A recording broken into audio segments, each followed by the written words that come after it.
Israel ప్రధానమంత్రి Netanyahu ఇప్పుడు నియంత అయిపోయాడు. ఎవరికో తెలుసా? నియంత ఆ మాట మాట్లాడుతున్నాడు.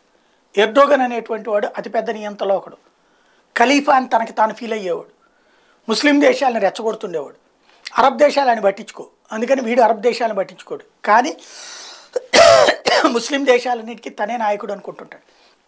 అరబ్ దేశాలు అంగీకరించిన పాకిస్తాన్, ఆఫ్ఘనిస్తాన్, ఇరాన్ లాంటి వాళ్లతో వీడు మమేకం అవుతుంటాడు.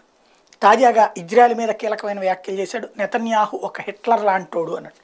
మేబీ హిట్లర్ మంచోడు అవుతాడు అప్పుడు. ఎందుకంటే టర్కీలో మొన్న మధ్యన ఒక చిన్న విధ్వంసం జరిగింది. దానికి కారణం ఏంది? కుర్దులు అని భావించారు. ఇరాక్ లోపల ఉన్నటువంటి కుర్దుల స్థావరాల మీద దాడి చేసి వచ్చాడు. అంటే తన దేశంలో చిన్న సమస్య వస్తే మాత్రం ప్రపంచంలో ఎక్కడున్నా దాడి చేసి వస్తాడు.